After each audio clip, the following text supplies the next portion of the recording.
Brandy. Stop! Stop checking it. I like that too. Even though Brandy's hands are right there. You can crop her out.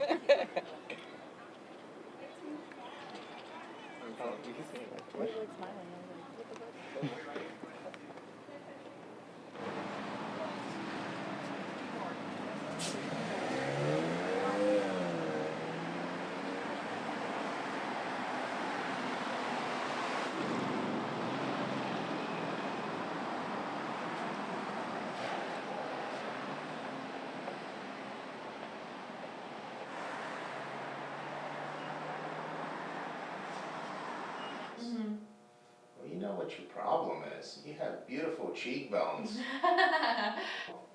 And maybe just with the makeup, use a little bit lighter makeup. Okay. Under here, just like some shadows and stuff when I take photos, just for my cheeks and stuff. I see a lot more people coming to my office, and the answer to the question, what bothers you and why did you decide to come and see me?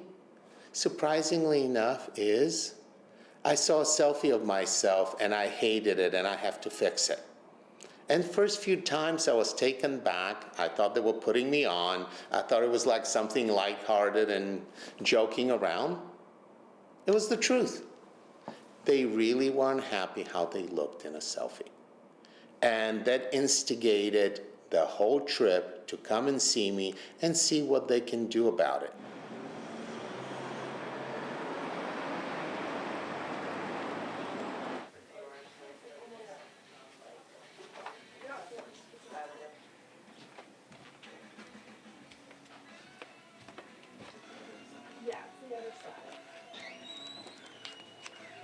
I wouldn't say it's a bomb, but I don't think it's been selling well. I think a lot of people are waiting to see kind of what happens. A lot of these photos are photos that have been seen before already, so it's a very small market of people who probably really want to have that kind of book maybe on their coffee table.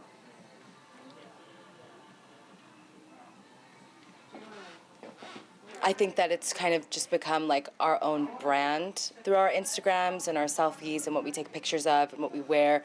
Like, we're just branding ourselves, like where we eat, where we are, where we live, who we hang out with, what we do, when we do it. You know, it's kind of like we're thinking before we take that picture, we post it, or other people do it, you know. No. I think it does put a lot more pressure because you're constantly, you know, there's a bunch of photos being taken of you, so you just have to look good all the time. So I think it's kind of like almost like a hassle. Like you have to put way more work than you normally would into a regular day.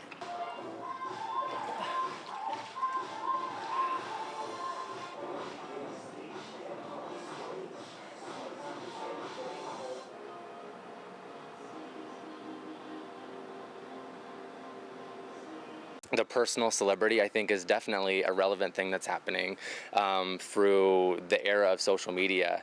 Snapchat, Instagram, Twitter, Facebook, YouTube. It's all pointed at us, yourself. And when someone likes your photo and someone shares or comments, it's definitely a boost to you. And it takes, I think, a certain level of narcissism maybe, which isn't a bad thing. I don't mean that in a bad way. To be able to have the courage to take a picture and say, I think I look good in this.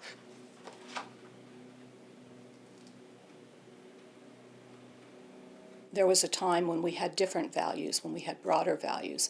Now our values lean toward the shallow end of the value pool, where things like physical beauty and prowess, attitude, charisma, material success are more important than things like compassion, courage, and kindness. I think that this is a problem and related to selfies because when one becomes obsessed with something, it becomes an addiction. And then addiction blanks out everything else. You can't think when you're addicted, you live for your addiction. And the underlying problem, I think, with selfies, to the extent that they are a problem, is that they represent a kind of emptiness. a kind of need to be seen and heard and recognized and remembered.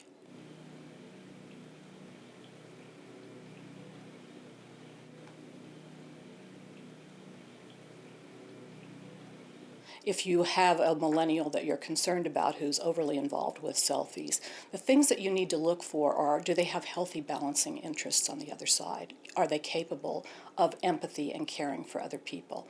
Are their friendships true friendships? Are they deep? Or do they just use one another to reflect each other's, narcissistic needs? That's what I would be concerned about. Imagine taking it for Lucy. You're taking